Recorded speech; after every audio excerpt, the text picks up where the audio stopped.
وكافة الأنبياء والمرسلين ولجميع المسلمين والمسلمات والمؤمنين والمؤمنات كرام الفاتحة. أعوذ بالله من الشيطان الرجيم. بسم الله الرحمن الرحيم. الحمد لله رب العالمين الرحمن الرحيم مالك يوم الدين. إياك نعبد وإياك نستعين. اهدنا الصراط المستقيم صراط الذين أنعمت عليهم غير المغضوب عليهم ولا الضالين آمين. أعوذ بالله من الشيطان الرجيم. بسم الله الرحمن الرحيم. الحمد لله رب العالمين وصلوات الله وسلامه على أشرف الأنبياء والمرسلين سيدنا ومولانا محمد وعلى آله وصحبه أجمعين. سبحانك لا علم لنا إلا ما علمتنا إنك أنت العليم الحكيم. ولا حول ولا قوة إلا بالله العلي العظيم. ولا حول ولا قوة إلا بالله العلي العظيم. ولا حول ولا قوة إلا بالله العلي العظيم.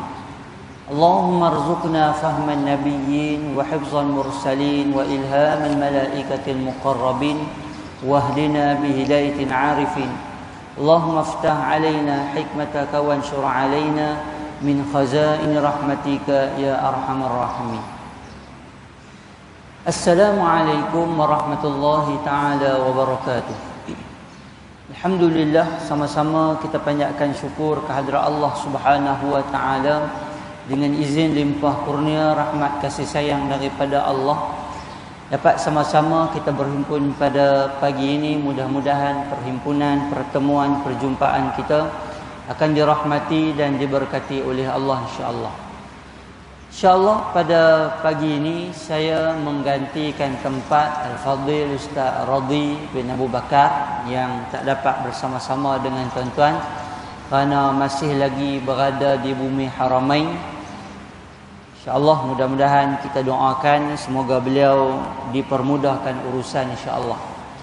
Baik tuan-tuan yang dikasihi dan dirahmati oleh Allah sekalian, InsyaAllah pada pagi ini saya bercadang untuk kita menyambung pengajian kitab kita, mana kita menggunakan kitab 40 hadis Nabi Muhammad sallallahu alaihi wasallam bercerita mendidik umat di taman kisah. Yang mana pada pertemuan yang lalu kita ceritakan kepada tuan-tuan hadis yang ke-14. Muka surat 54 yang bertajuk muka mereka berubah menjadi warna kuning keemasan.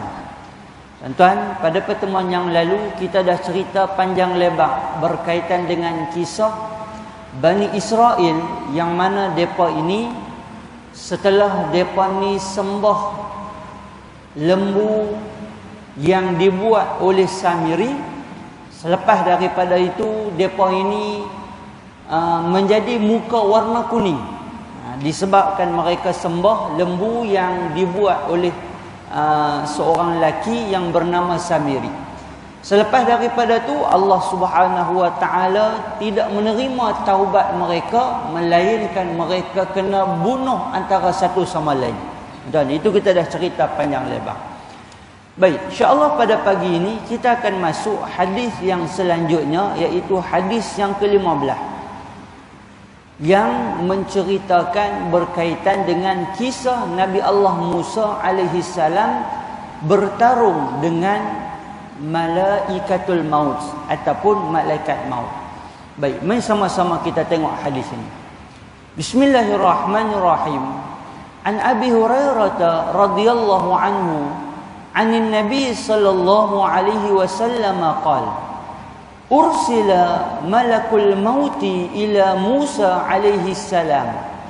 Falamma ja'ahu sakkahu fafaqa'a 'ainahu faraja'a ila rabbih faqala arsaltani ila 'abdin la yaruddu ay yamut faradda Allahu ilayhi 'ainahu faqala lahu irji' ilayhi وَقُلْ لَهُ يَضَعَ يَدَهُ عَلَى مَتْنِ الثَّوْرِ فَلَهُ بِمَا غَطَّتْ يَدَهُ بِكُلِّ شَعْرَةٍ سَنَةٍ قَالَ أَيْ رَبِّ ثُمَّ مَاذَا؟ قَالَ ثُمَّ الْمَوْتِ qala fal'an fasa'ala Allahu an yudniyahu min al-ardi al-muqaddasati ramyatan bihajaratin. Qala Rasulullah sallallahu alaihi wasallam falau kunta thumma ra'aitukum qabrahu ila janibi at-tariq tahta al-kathib al-ahmar. Muttafaqun alaih. Artinya daripada Abu Hurairah radhiyallahu anhu, kata dia daripada Nabi sallallahu alaihi wasallam, kata Nabi sallallahu alaihi wasallam, malaikat maut dihantar untuk mencabut nyawa Nabi Musa alaihi salam. Baik, tuan-tuan, sebelum kita nak baca panjang lebar, hadis ini cerita berkaitan dengan kisah Allah Subhanahu wa taala cabut nyawa malaikat, cabut nyawa Nabi Musa alaihi salam. Sebelum kita nak sambung hadis ini, saya nak bawakan kepada tuan-tuan perkataan yang digunakan ataupun nama istilah yang selalu kita sebut, yang selalu kita guna, ataupun yang selalu kita tahu tuan-tuan. Kalau perkataan kita sebut malaikatul maut, nama yang lebih familiar kita panggil apa dia? Izrail. Kan? Itu nama yang familiar kita panggil. Cuma tuan-tuan, dalam Al-Quran ataupun dalam hadis, kata ulama, tidak ada yang disebut dengan nama Izrail. Kan, walaupun kita sampai buat lagu lah, sampai lagu tu diulang-ulang daripada zaman kita muda. Kan dulu kumpulan nasyid apa kan, yang duk bawa dulu kumpulan nasyid apa, tak yang orang perempuan dulu ni. Lepas tu mai Akil Hai, mai Munif, mai sampai budak-budak kita lah, sampai dalam sekolah pun duk nasyid hak tu lah, bila Izrail datang memanggilkan, menggunakan nama Izrail. Persoalan dia, Izrail itu mai daripada mana? Baik, ulama berbeza pendapat, dibawakan beberapa hujah, tetapi yang umumnya, mudah yang saya nak sebut kepada tuan-tuan, tidak ada perkataan Izrail itu disebutkan dalam Al-Quran. Itu satu. Kemudian yang kedua, tidak ada perkataan yang digunakan nama Izrail itu disebutkan juga di dalam hadis. Tidak ada dalam hadis, tidak ada di dalam Al-Quran. Itu secara jelas. Dan perkataan Izrail ini dijumpai, diguna pakai di dalam riwayat Israiliyat. Digunakan daripada perkataan ataupun daripada Israiliyat, digunakan oleh cerita-cerita Israiliyat menggambarkan bahawa malaikatul maut itu adalah nama dia, diletakkan nama spesifik dia, nama khusus dia adalah malaikat Izrail. Baik, itu yang pertama. Yang kedua, adakah salah dengan kita menggunakan nama malaikatul maut itu, yang lebih tepatnya tuan-tuan malaikatul maut. Tapi adakah salah sekiranya kita nak menggunakan perkataan Izrail? Kan macam kita duk sebutlah ni, malaikat Izrail, adakah salah? Maka sebagian ulama menyebut tidak ada salah menggunakan perkataan Izrail selagi mana memang Izrail itu merujuk kepada malaikatul maut. Bukanlah merujuk kepada makhluk yang lain, bukan merujuk kepada perkara-perkara yang menyebabkan kita itu tidak mendorong kepada malaikatul maut.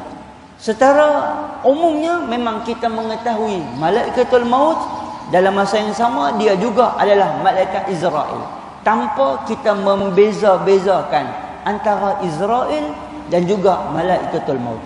Baik, jadi tuan-tuan, begitulah kita pegang. Sebab itu dalam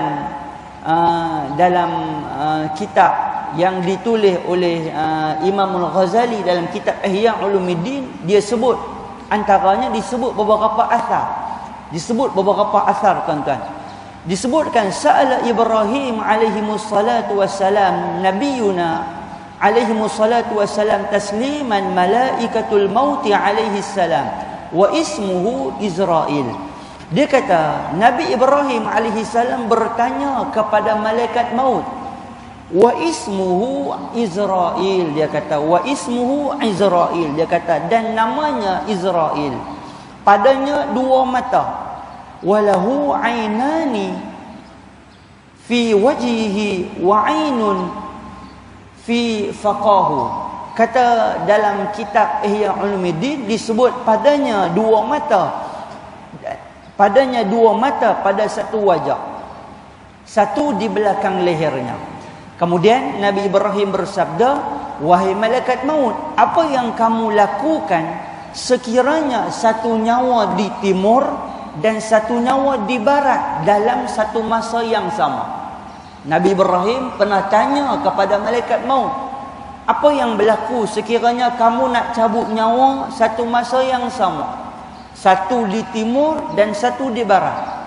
Maka kata malaikat Jibril, disebut malaikat Israel menjawab, aku akan menyeru roh-roh dengan izin Allah Subhanahu wa taala, maka jadikan ianya di antara dua jari. Nah, abangnya kata malaikat Israel ini malaikat yang hebat, malaikat yang besar, malaikat yang diizinkan oleh Allah Subhanahu wa taala, dia boleh mencabut nyawa dengan mudah. Nah, boleh mencabut nyawa dengan izin daripada Allah Subhanahu wa taala. Baik.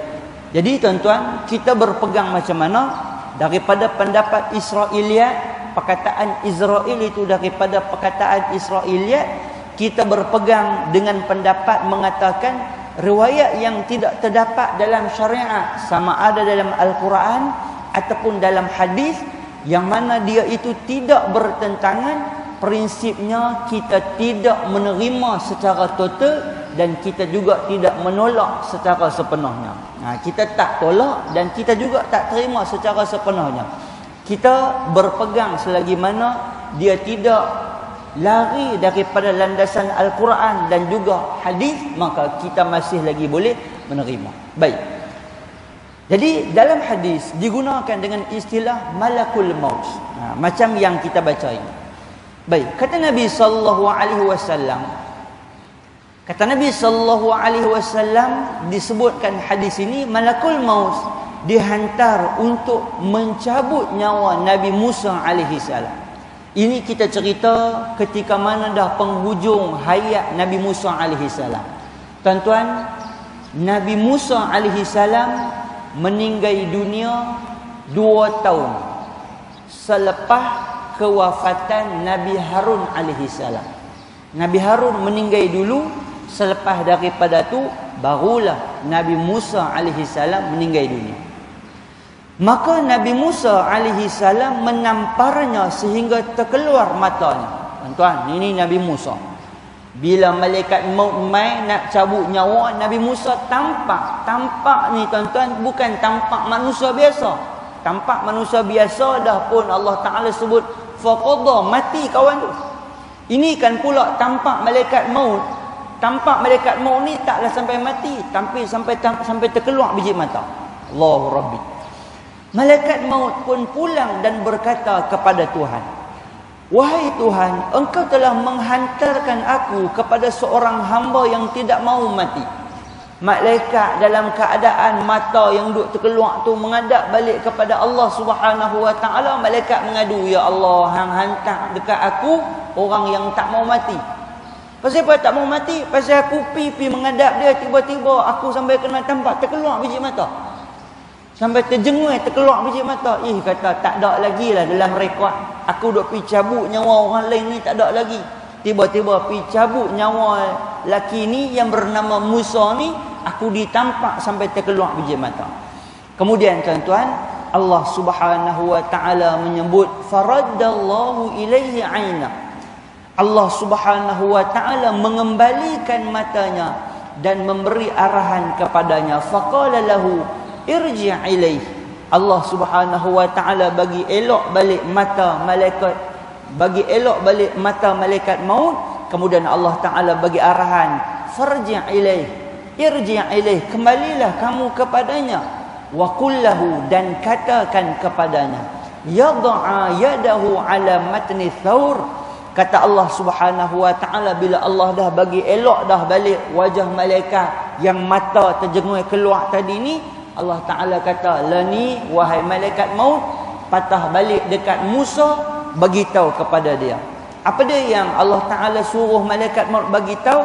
Hendaklah dia meletakkan tangannya di atas belakang lembu jantan.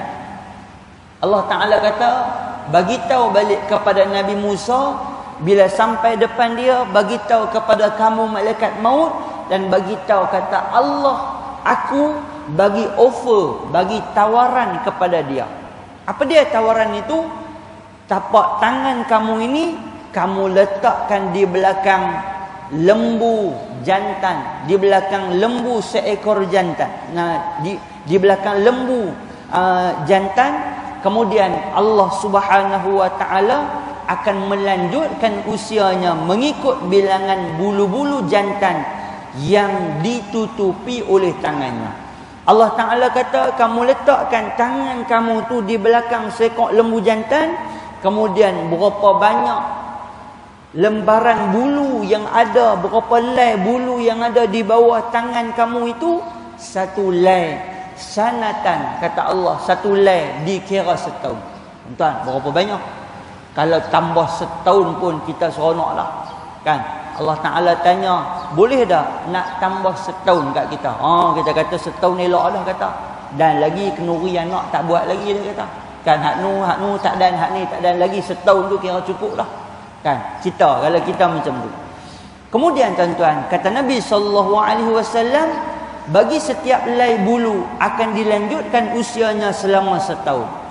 Kemudian bila Nabi Musa dengar saja malaikat maut bagi penjelasan macam tu, malaikat maut kata, okey, kalau kamu nak tambah, Allah akan bagi tambah setiap bulu setahun. Kemudian Nabi Musa pun tanya, qala ay Rabb, wahai Tuhanku, summa maza? Selepas daripada tu, kalau aku ditambahkan daripada setiap bulu, satu bulu itu setahun, kalau ada 10,000 bermakna 10,000 tahun. Lepas daripada tu apa jadi? Summa maza? Selepas daripada tu apa jadi? Selepas daripada tu malaikat kata, summal maut, kata malaikat, selepas daripada itu Allah Subhanahu wa taala, selepas daripada itu engkau akan mati. Maka Nabi Musa alaihi salam berkata, kalau begitu, aku memilih untuk mati sekarang. Summa qala fal'an. Maka Nabi Musa pun kata, kalau macam tu, fal'an. Kalau macam tu, sekaranglah. Aku nak untuk mati sekarang. Kemudian beliau memohon kepada Allah Subhanahu wa taala untuk mati berhampiran Baitul Maqdis, iaitu jarak sekadar batu yang dibaling. Rasulullah sallallahu alaihi wasallam bersabda, sekiranya aku berada di sana, aku boleh menunjukkan kuburnya kepada kamu semua. Kuburnya di tepi jalan, iaitu di bawah bukit pasir yang berwarna kuning, yang berwarna merah. Baik, keterangan hadis. Kata tuan kitab kita, antara keistimewaan yang Allah Subhanahu wa taala kurniakan kepada para anbiya ialah pada saat tiba ajal mereka akan diberi pilihan sama ada kembali ke rahmatullah atau memohon lanjut usia ke satu tempoh yang tertentu. Tuan-tuan, ada beberapa khususiat, beberapa kelebihan-kelebihan yang hanya Allah bagi kepada para anbiya dan nabi-nabi, kepada para rasul dan juga para anbiya. Antaranya, Allah akan bagi offer, Allah akan bagi tawaran kepada semua nabi-nabi, iaitu diberi pilihan sama ada nak dilanjutkan usia ataupun nak mati lala tu. Ini semua nabi, Allah akan bagi pilihan kepada semua nabi. Dan tuan-tuan, nabi-nabi ini dia ada beberapa kelebihan-kelebihan yang tidak Allah bagi kepada nabi-nabi, tidak Allah bagi kepada manusia biasa. Dan antara yang Allah bagi inilah yang disebutkan dalam hadis kita ni, iaitu umur diberi, boleh umur extend ataupun meninggal dunia lah ni. Tuan-tuan, sebab itu pilihan ini tak diberi kepada kita. Kalau kita memang confirm dah nak tambah. Kita tak gaduh malaikat tanya pun memang kita nak minta tambah dah. Tapi khususiat ini, kelebihan ini diberi kepada malaikat. Bila dah sampai di hujung waktu, dah sampai di waktu dia, malaikat akan mai bertemu dengan nabi-nabi, kemudian malaikat akan nyatakan bahawa kamu akan dicabut nyawa. Kan kita pernah cerita hadis yang awal dulu. Cerita ketika mana malaikat Jibril dan juga beberapa orang malaikat mai bertemu dengan Nabi Adam alaihi salam.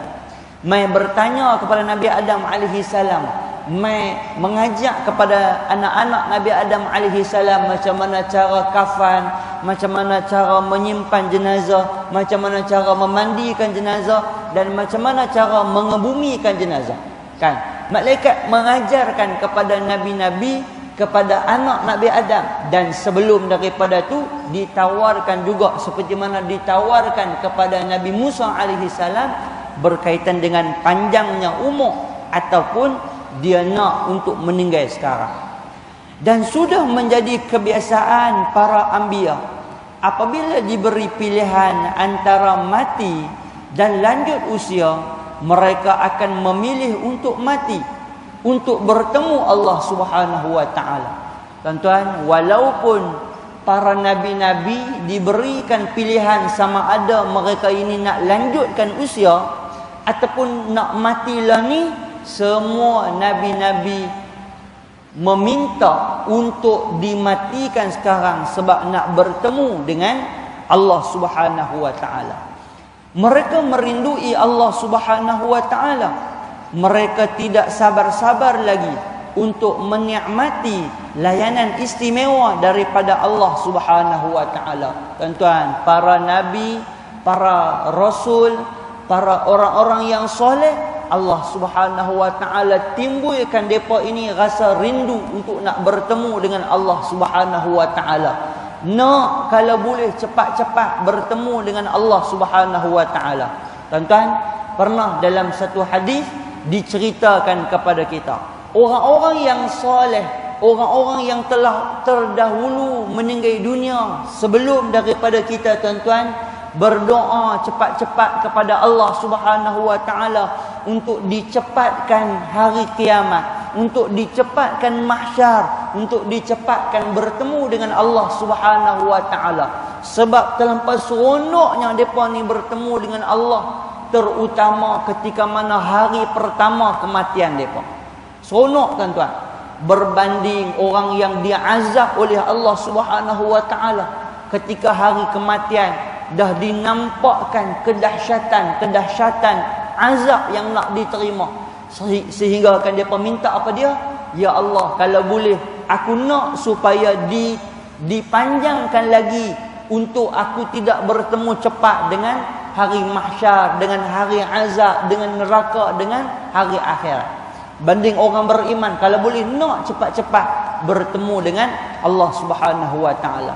Sebab itu, tuan-tuan, tuan imam kita tadi minta doa, dua doa yang saya kira cukup baik. Doa ni kalau boleh tiap-tiap hari tuan-tuan baca. Dan ada doa yang satu yang tuan imam kita Ustaz Fadil baca tadi ni, doa yang tuan-tuan baca setiap pagi. Allahumma inna nas'aluka khaira hadzal yaum. Ya Allah, ya Tuhanku, aku minta kebaikan pada hari ini. Wa barakatahu wa huda. Minta keberkatan pada hari ini dan minta petunjuk pada hari ini. Tuan-tuan, itu setiap pagi tuan-tuan kena baca. Ada orang dia ubah yaum hadzal lail, dia baca pagi dan malam. Allahumma inna nas'aluka khaira hadzal yaum, fathahu wa nurahu wa barakatahu wa huda. Ya Allah, mintakan kepada kami kebaikan pada hari ini, minta petunjuk kepada hari ini, minta engkau bukakan segala kesenangan pada hari ini. Itu doa yang bagus tuan-tuan baca. Dan satu lagi doa yang bukan saja pagi, 5 kali kita semayang, 5 waktu kita semayang, baca setiap hari. Apa dia, tuan-tuan? Allahumma khtim lana bi husnil khatimah. Ya Allah, engkau matikan kami dalam keadaan yang baik. Wala takhtim alaina, dan jangan engkau matikan kami dalam keadaan yang buruk. Baik, tuan-tuan, kita doa mudah-mudahan pengakhiran kita dengan pengakhiran yang baik, insya-Allah. Baik, tuan-tuan, bayangkan kata tuan kitab kita, jika para syuhada yang bukan berpangkat Nabi pun sudah bersenang-senang dengan selepas kematian, apatah lagi para anbiya. Tuan-tuan bayangkan, kalau bukan daripada kalangan para Nabi pun, betapa senangnya keadaan mereka apabila bertemu dengan kematian. Ini kan pula para Nabi-Nabi. Tuan-tuan, kita menyaksikan 2-3 hari ini beberapa orang yang Allah Subhanahu wa taala tunjukkan penyaksian kematian depa di depan kita. Kan, di depan tuan-tuan ada seorang tuan imam meninggal dunia di atas mimbar. Baru-baru ni musim haji, seorang sahabat kita di Patani tengah duk bertazkirah. Tiba-tiba duk cerita, Allah Taala cabut nyawa masa tu. Allahu Rabbi, tuan-tuan. Kalaulah pada masa tu orang yang begitu sekalipun ditunjukkan kepada mereka keseronokan bertemu dengan Allah, apatah lagi para anbiya, para rasul dan juga nabi-nabi. Sudah tentu lebih istimewa lagi layanan untuk mereka. Rugilah jika mereka memilih untuk lanjut usia, kerana dunia penuh dengan tekanan dan kepenatan, akhirat pula penuh dengan kebahagiaan. Allah Subhanahu wa taala menghantar malaikat maut untuk mencabut nyawa Nabi Musa. Nabi Musa alaihi salam tidak mengenali malaikat maut itu, kerana malaikat datang dalam rupa manusia dan tidak memperkenalkan dirinya terlebih dahulu. Tuan-tuan, malaikat maut ni Nabi Musa tampak dia tu bukan pasal apa? Pasal dia mai, kata dalam syarah hadis, dalam rupa paras manusia. Mai dalam rupa paras manusia. Nabi Musa tidak mengenali malaikat maut itu, kerana malaikat maut datang dalam rupa paras manusia dan tidak memperkenalkan dirinya terlebih dahulu. Dia juga tidak menawarkan pilihan antara hidup dan lanjut usia kepada Nabi Musa alaihi salam, seperti biasa yang ditawarkan kepada nabi-nabi yang lain. Malaikat maut mai dalam rupa paras manusia satu, kemudian mai tak tawar pun, tak buat offer pun macam kepada nabi-nabi sebelum ni. Sebab itulah tidak terlintas di fikiran Nabi Musa alaihi salam bahawa orang yang datang itu adalah malaikat maut. Nabi Musa alaihi salam menyangka itu adalah orang jahat yang berlagak seperti malaikat. Nabi Musa tak tahu kata yang tu malaikat. Kalau tahu, Nabi Musa tak buat lagu tu. Tuan-tuan, Nabi Musa tak akan buat macam tu. Baik. Sebab itulah Nabi Musa menampar lelaki yang tidak dikenali itu sehingga terkeluar matanya, iaitu mata lakunan sebagai seorang lelaki seperti manusia. Tetapi sekiranya malaikat datang dengan rupa paras asal, sudah tentu Nabi Musa tidak akan mampu melawan malaikat. Kemudian kata tuan kitab kita, kerana malaikat dikurniakan kekuatan yang luar biasa. Tuan-tuan, kekuatan malaikat, kekuatan yang luar biasa. Kita cerita dulu ni kisah ketika mana tiga orang malaikat bertemu dengan Nabi Ibrahim, kemudian pi pula ke perkampungan Nabi Lut alaihi salam.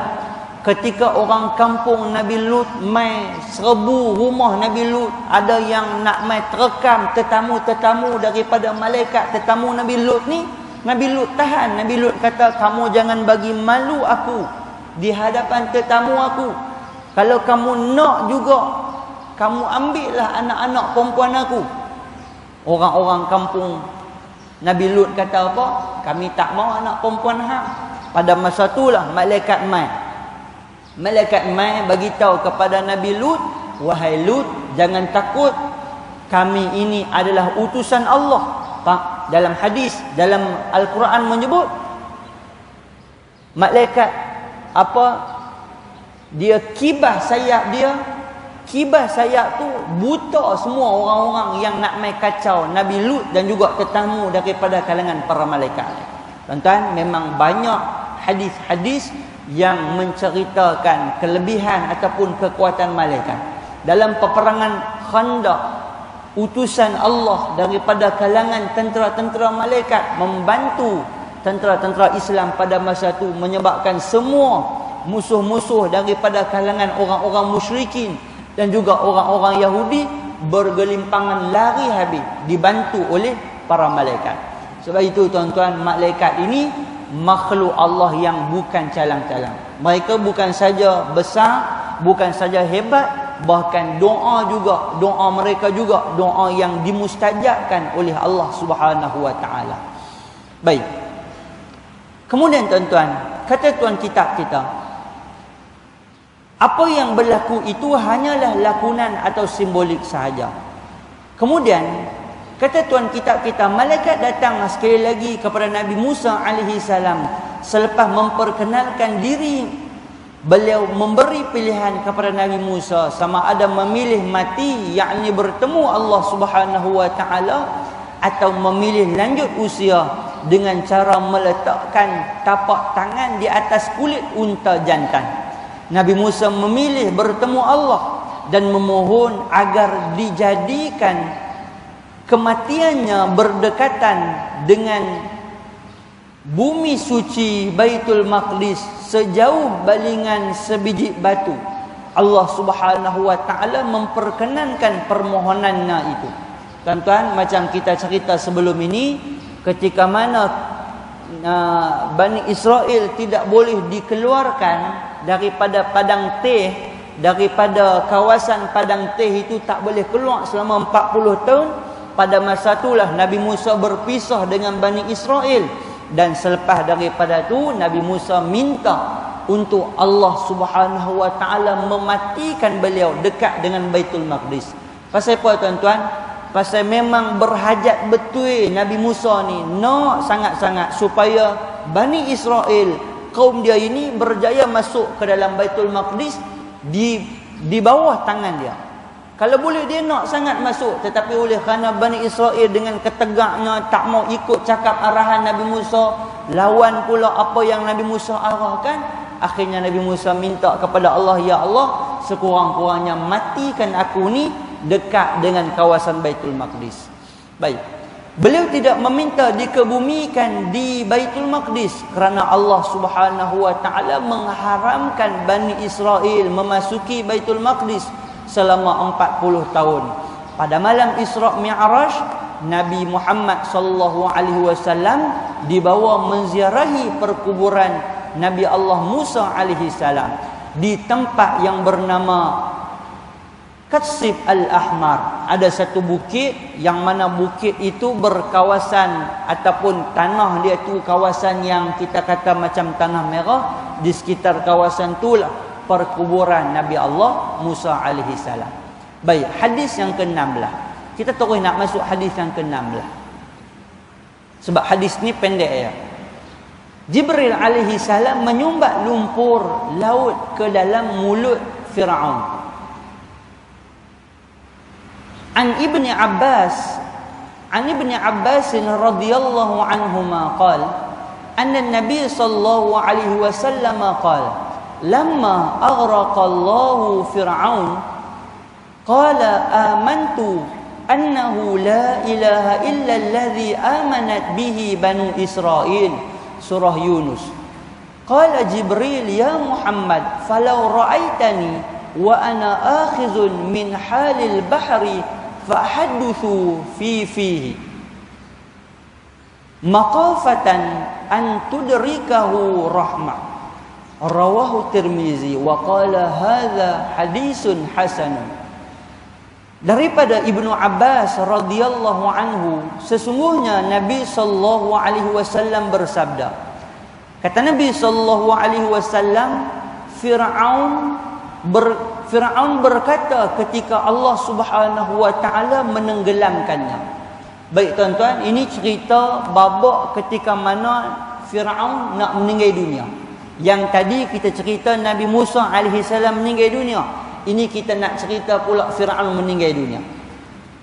Kan tuan-tuan, ketika mana Nabi Musa berada di hujung dekat dengan laut, Allah Ta'ala perintahkan Nabi Musa untuk ketuk batu. Daripada ketukan batu itu, Allah Subhanahu wa taala buka Laut Merah itu terbelah menjadi dua. Tuan-tuan, terbelah menjadi dua, bukan dua belah. Terbelah itu menjadi dua. Daripada situ laluan yang Allah berikan izin kepada semua Bani Israel pada masa itu diselamatkan oleh Allah Subhanahu wa taala sampai ke seberang. Tuan-tuan, sampai ke seberang. Baik. Sebab ada beberapa cerita yang kita pernah dengar, dibelah itu menjadi dua belah, bukan jadi dua belah, tuan-tuan, dia jadi dua. Terbelah tu jadi dua. Yang jadi dua belah tu bila? Ketika mana Nabi Musa bagi minum daripada batu yang Nabi Musa ketuk juga, daripada situ fanfajarat isna asyara ainain. Dalam Quran Allah Ta'ala sebut terpecah keluar ada 12 pancaran air mata air daripada celah batu. Itu betul dua belah. Kalau daripada belahan laut itu hanya terbelah dua macam tu je, maksudnya laut bersambung terbuka macam tu. Kemudian lalulah Bani Israel sampai ke seberang. Baik, tuan-tuan. Pada masa ni berlakulah Fir'aun dan juga tentera-tentera dia, wa junuduhu, dan tentera-tentera, wa mala'uhu, dan pembesar-pembesar daripada orang-orang kaya daripada bangsa Kibti pada masa tu, ligan juga Bani Israel ni. Tuan-tuan, pengakhirannya apa? Tidak sempat mereka sampai seberang, Allah Subhanahu wa taala perintahkan untuk laut yang terbuka tadi tu tutup balik. Laut yang asal terbelah dua macam tu tutup balik. Tuan-tuan, pada masa ni Fir'aun, sebelum kita nak cerita sikit saja, saya nak ambil gambaran sikit. Tuan-tuan, Fir'aun dia ni memang terkenal dengan seorang pemerintah yang cukup zalim, jahat. Tapi sebab apa? Ketika mana dia memerintah ketika mana dia memerintah Mesir, dia berjaya menjadi pemerintah yang berjaya mempengaruhi rakyat dia. Dalam Quran Allah Subhanahu wa taala rakamkan Firaun ini antara kebejayaan dia, antara berjayanya dia dalam tampuk pemerintahan dia, kerana dia ni berjaya menjadikan rakyat dia ni tak cerdik, ataupun mudah kita kata ni berjaya menjadikan rakyat dia ni bodoh. Dengan kebodohan rakyat dia ni, akhirnya rakyat dia ni dengar cakap dia dan ikut perintah dia. Dan satu lagi sentimen yang digunakan ataupun faktor yang digunakan oleh Firaun apa dia? Dia menakut-nakutkan rakyat dia dengan sihir. Dia bagi rakyat dia jadi bodoh. Kemudian yang kedua, dia bagi rakyat dia ni takut dengan sihir-sihir yang ada. Akhirnya tuan-tuan, apa yang berlaku? Semua rakyat-rakyat dia, termasuk Bani Israel sebelum kedatangan Nabi Musa, semua ikut telunjuk Firaun. Walaupun Firaun tu begitu zalim, tuan-tuan, jahat. Sehingga kan dalam Quran, kita jangan katalah dalam Al-Quran, dalam Quran Firaun adalah manusia yang cukup jahat. Dan memang tidak ada manusia yang sejahat Firaun ini. Memang jahat sungguh Firaun ini. Baik. Ketika mana di hujung usia, balik pada hadis, ketika mana di hujung usia tuan-tuan, dekat-dekat dengan Allah Subhanahu wa taala, nak mati dah, nak rapat dah laut, dah nak matikan dah Firaun ini, pada masa tu dia sebut tuan-tuan, ni dalam ayat surah Yunus dia sebut, qala amantu annahu la ilaha allazi amanat bihi banu Israel. Dekat-dekat nak mati Firaun sebut, ketika mana Allah Subhanahu wa taala nak menenggelamkannya, dia menyebut, aku beriman sesungguhnya tiada Tuhan kecuali Tuhan yang diimani oleh Bani Israel. Tuan-tuan, dalam nak mati dah tu pun masih lagi sebut perkataan yang refer ataupun kembali kepada Allah tu sama-sama lagi. Baru duk bayang-bayang lagi, tak mau terus kembali kepada Allah, masih lagi duk guna perkataan-perkataan yang tidak merujuk terus direct kepada Allah. Lalu Jibril berkata, wahai Muhammad, jika engkau melihat aku ketika itu, Aku mengambil lumpur laut, lalu aku menyumbatnya ke dalam mulut Fir'aun, kerana aku bimbang dia akan dikurniakan rahmat. Jibril kata pada masa tu, dekat-dekat dengan kematian dia duk sebut macam tu, aku cepat-cepat sumbat lumpur laut masuk dalam mulut dia, supaya dia tidak mendapat rahmat daripada Allah Subhanahu wa ta'ala. Baik, tuan-tuan yang dikasihi dan dirahmati oleh Allah Subhanahu wa ta'ala, keterangan hadis dalam Al-Quran, Allah Subhanahu wa ta'ala banyak bercerita tentang kezaliman dan keangkuhan Fir'aun, sehingga sanggup mengaku dirinya sebagai Tuhan yang maha tinggi. Tuan-tuan, dalam Quran, ayat Quran yang Allah Ta'ala sebut Fir'aun, dia sendiri kata, Ana Rabbukumul A'la. Dia kata, wahai kaumku, ketahuilah, Ana Rabbukumul A'la, aku Tuhan kamu yang paling tinggi. Tuan-tuan, ini perkataan Fir'aun yang Allah rakam dalam Al-Quran, yang cukup jahat. Tuan-tuan, iblis, walaupun kita tahu dia ini makhluk yang dimurkai Allah, tapi dia tak mengaku Tuhan. Fir'aun ini lebih hebat. Dia mengaku diri dia ni sampai dia Tuhan. Dia lebih dahsyat lagi daripada iblis. Kalau iblis memang dia mengaku, kata dia ini tidak ikut kepada agama Allah, dia sombong dengan arahan Allah, tapi dia tak mengaku Tuhan. Tapi Fir'aun dahsyat dia, sampai dia mengaku kata dia Tuhan, sampai dia sebut Ana Rabbukumul A'la, aku Tuhan kamu yang maha tinggi. Allah Subhanahu wa ta'ala juga menceritakan bagaimana beliau mati terbunuh kelemasan di dalam laut. Jibril alaihi salam bercerita kepada Nabi Muhammad sallallahu alaihi wasallam bahawa Fir'aun berkata ketika tenggelam dalam air, Amantu annahu la ilaha illa allazi amanat bihi banu Israel. Artinya, aku beriman sesungguhnya tiada Tuhan kecuali Tuhan yang diimani oleh Bani Israel. Lalu Jibril alaihi salam mengambil lumpur laut dan menyumbat ke dalam mulut Fir'aun kerana bimbang dia dikurniakan rahmat. Perbuatan ini jelas menunjukkan betapa benci dan marahnya Jibril alaihi salam kepada Fir'aun atas kekejaman, kesombongan dan kekufurannya yang terlalu melampau. Lihatlah betapa sombongnya Fir'aun ketika dirinya sudah nazak, beliau masih tidak mau menyebut nama Allah. Dia hanya sekadar mengaku beriman dengan Tuhan yang diimani oleh Bani Israel, bukan beriman dengan Allah. Tuan-tuan tengok, yang kata Fir'aun ni, dia cukup sombong sampai dekat nak mati pun dia tak mau sebut direct dengan Allah. Dia tak mau kata aku beriman, amantu billah, dia tak mau sebut. Dia bukan tak kenal Allah, dia bukan tak tahu perkataan Allah, dia tahu. Dia bukan tak tahu yang Nabi Musa ni ajak dia beriman dengan Allah, tapi dia masih lagi guna perkataan yang masih lagi tak mau sebut.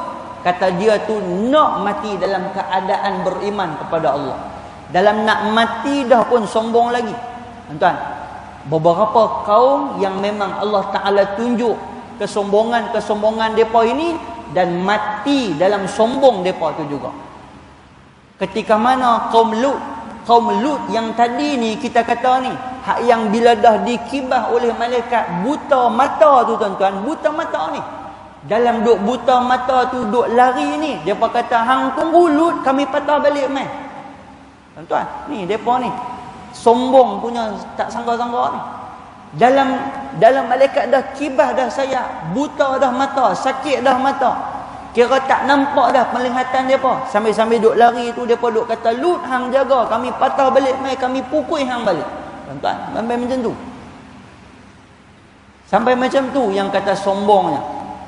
Begitu juga kaum Ad, kaum Samud pun sama. Ketika mana Nabi Hud alaihi salam bagi peringatan kepada mereka sebut apa? Wa'mai kepada kami cepat-cepat. Ista'jallana, wa'mai kepada kami cepat-cepat. Azab yang hang nak turun kepada kami, wa'mai cepat-cepat. Tuan, ini orang yang sombong kepada Allah Subhanahu wa ta'ala. Sebab itu dalam Quran, dalam surah Yunus juga, pada ayat surah Yunus pada ayat yang selanjutnya, Allah Subhanahu wa taala sebut. Kalau dalam hadis kita ni disebutkan ayat 90. Ayat 91 disambung, al-ana wa qad asaita qablu wa kunta minal mufsidin. Mengapa baru sekarang kamu beriman? Allah Taala tanya. Pasal apa baru lah ni hang nak beriman? Kata Allah Subhanahu wa taala, wa qad asaita qablu wa kunta minal mufsidin. Padahal sesungguhnya engkau telah derhaka sejak dulu lagi. Firaun pasal apa lah ni baru nak beriman? Sejak dulu lagi hang ni bukan tak tahu Nabi Musa dah mai, Nabi Harun dah mai, bukan hang tak tahu, hang mengetahui. Dan kata Allah Subhanahu wa taala, wa kunta minal mufsidin, dan engkau termasuk daripada kalangan orang-orang yang membuat kerosakan di atas muka bumi. Baik.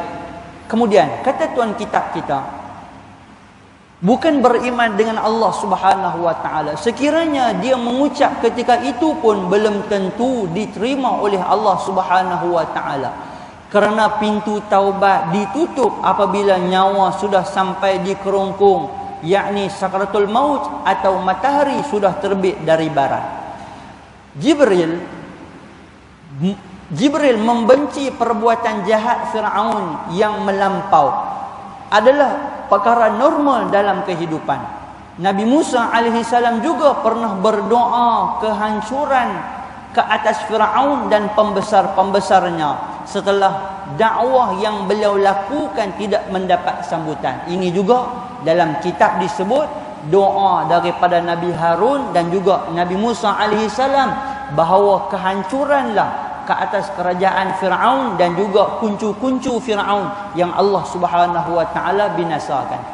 Baik, dalam Quran Allah Subhanahu wa taala sebut, wa qala Musa rabbana innaka ataita fir'auna wa mala'ah zinatan wa amwalan fil hayatid dunya rabbana liyudillu an sabilik rabbana tmis ala amwalihim washdud ala qulubihim fala yu'minu hatta yarawul azabal alim. Dan Musa alaihi salam berkata, wahai Tuhan kami, sesungguhnya engkau memberi perhiasan dan harta kekayaan kepada Firaun dan pembesar-pembesarnya. Tuan-tuan, Firaun dan juga bangsa Qibti daripada kalangan pembesar-pembesar ini, semua Allah Subhanahu wa taala beri kepada dia ni segala-galanya. Allah beri kepada Firaun ni segala-galanya. Tahta, kekayaan, kesihatan, kerajaan, semua Allah bagi. Tapi semua itu hanya zinah, kata dalam Quran. Zinah ni apa? Perhiasan. Tak ada apa pun. Hanya mengaburi mata. Selepas daripada tu kamu dibinasakan oleh Allah Subhanahu wa taala. Baik. Kemudian kata Allah Subhanahu wa taala, wahai Tuhan kami, perhiasan dan harta itu menyebabkan mereka menyesatkan manusia dari jalan-Mu. Wahai Tuhan kami, binasakanlah harta mereka dan kuncikanlah hati mereka sehingga mereka tidak beriman, sehingga mereka melihat azab yang pedih. Ini doa daripada Nabi Musa. Nabi Musa kata, jangan bagi mereka ni beriman, biarlah mereka melihat azab yang pedih daripada Allah Subhanahu wa taala. Baik, tuan-tuan yang dikasihi dan dirahmati oleh Allah sekalian. Jadi selepas daripada tu Firaun ini dimatikan oleh Allah Subhanahu wa taala di dalam Laut Merah, dan semua yang mengikut Firaun pada masa itu juga dimatikan oleh Allah Subhanahu wa taala dengan cara yang sama. Baik, tuan-tuan, ada beberapa kajian lah yang dibuat. Ini sajalah tambahan. Beberapa kajian yang dibuat. Siapa Firaun yang menjadi pemerintah di zaman Nabi Musa alaihi salam? Kan, istilah-istilah ini ataupun kajian ini dibuat oleh beberapa doktor-doktor yang terkemuka berkaitan dengan apa yang berlaku kepada kerajaan Firaun dan apa yang berlaku kepada Firaun. Kalau ikut kepada nama hari ni, tuan-tuan, nama yang diguna pakai hari ni kepada Firaun, kalau hari ni lebih digunakan dengan nama Ramses. Kan, Ramses 1, Ramses 2, dan ada anak kepada Ramses. Ada yang kata yang nombor 1 tu Ramses 1, ada juga yang kata Ramses 2. Dan ada yang kata ketika mana dikaji Ramses II ni, dijumpai pada mumia dia, pada mayat Firaun ini, kesan-kesan garam yang begitu tinggi. Kesan garam yang begitu tinggi. Ada seorang doktor tuan-tuan, dia buat kajian yang akhirnya dia juga masuk Islam. Dia orang barat, dia buat kajian, dia bawa mumia ataupun mayat Firaun ini pi ke negara dia, kemudian dia buat kajian, dia juga beriman. Dia juga beriman kepada Allah selepas dia tengok balik dalam Quran. Allah Subhanahu wa taala sebut, Allah Subhanahu wa taala dah sebut terlebih dahulu bahawa Firaun ini dimatikan dalam laut. Bila dia buat kajian, memang sungguh dalam badan Firaun itu sendiri memang ada kesan-kesan garam yang cukup banyak dan tinggi. Dan ada juga yang disebutkan selepas daripada Firaun ini dimatikan, kemudian mayat dia ni diangkat semula, kemudian diangkat dan dimumiakan balik, dibalutkan balik, dimumiakan ni, dimasukkan balik bahan-bahan untuk nak mengekalkan balik dia punya ketulinan badan ini. Dan sampai hari ini, wallahu alam, sampai hari ini masih lagi ada kesan-kesan daripada peninggalan daripada Firaun ni. Baik, bab tu tuan-tuan kita tak perlu berkelai panjang. Kadang-kadang ada orang dia jadi berkelai pula. Bab tu kita tak perlu berkelai. Yang kita nak kena faham hari ni bahawa Firaun itu adalah satu susuk tubuh yang Allah Subhanahu wa taala cukup murkai. Dan apa yang Allah Subhanahu wa taala nak kita ambil pengajaran apa dia? Jangan kita berlaku zalim seperti mana dia, jangan kita berlaku sombong seperti mana Firaun sombong kepada Allah Subhanahu wa taala. Baik, tuan-tuan yang dikasihi dan dirahmati oleh Allah sekalian. Jadi daripada dua hadis ini tuan-tuan, satu pengajaran mudah yang saya nak ajak tuan-tuan untuk sama-sama kita ambil. Apa dia tuan-tuan? Kedua-dua hadis ini menceritakan kepada kita berkaitan dengan kematian. Dua-dua tuan-tuan, cerita Nabi Musa, cerita kematian, cerita Firaun juga adalah cerita kematian. Tuan-tuan, kita semua ini adalah calon-calon bakal jenazah semua. Nombor dah ada dah tuan-tuan. Cuma tunggu nak panggil je. Kan kita pi kaunter kerajaan, kita tekan nak ambil nombor, kita tunggu giliran bila kita akan dipanggil. Kita semua ni bakal jenazah macam Firaun, bakal jenazah macam Nabi Musa alaihi salam juga. Semua kita ni. Pengakhiran kita akan berakhir dengan bagaimana seperti mana yang berlaku semua kepada kawan-kawan kita, sahabat-sahabat kita. Dan tuan-tuan, yang paling pentingnya apa dia? Kita berdoa kepada Allah Subhanahu wa taala pengakhiran kita, penghujung kita, akhir kita menjadi akhir orang-orang yang baik, akhir dalam keadaan yang diredai oleh Allah Subhanahu wa taala, bukanlah dalam keadaan seperti mana yang dimurkai, yang diazab, yang tidak diredai oleh Allah Subhanahu wa taala. Baik, tuan-tuan yang dikasihi dan dirahmati oleh Allah sekalian. Insya-Allah pertemuan akan datang kita akan masuk hadis yang ke-17. Baik, selepas daripada ni tuan-tuan, kita akan cerita tentang zaman-zaman internal. Apa maksud zaman-zaman internal ni? Zaman-zaman selepas daripada Nabi Musa alaihi salam. Kerana selepas daripada zaman Nabi Musa, sebelum nak bertemu dengan zaman Nabi Daud alaihi salam, zaman Nabi Sulaiman, ada beberapa orang nabi-nabi yang mereka masih lagi memimpin Bani Israel yang kita akan cerita. Yang mana cerita itu insya-Allah kita akan masuk dalam cerita hadis yang ke-17 yang bertajuk tangan melekat, angkara khianat. Ini kita akan cerita pada pertemuan akan datang. Siapa nabi tersebut, apa nabi tersebut, dan beberapa nabi-nabi yang kita akan cerita selepas daripada ini insya-Allah. Baik tuan-tuan, insya-Allah mudah-mudahan apa yang kita sebut pada pagi ini ada kebaikan kepada kita semua. Mudah-mudahan Allah Subhanahu wa taala mudahkan urusan kita, lancarkan urusan kita untuk kita beramal dengan apa yang kita sebut pada pagi ini. Yang baik datang daripada Allah, yang buruk, kelemahan dan kekurangan daripada diri saya ucapkan terima kasih kepada tuan-tuan yang sudi menunggu melapangkan masa pada pagi ini. Mudah-mudahan Allah ganti masa tuan-tuan dengan masa yang lebih baik insya-Allah. Allah Subhanahu wa taala alam bisawab. Al-Fatihah. A'udzubillahi minasyaitonir rajim. Bismillahirrahmanirrahim. إياك نعبد وإياك نستعين اهدنا الصراط المستقيم صراط الذين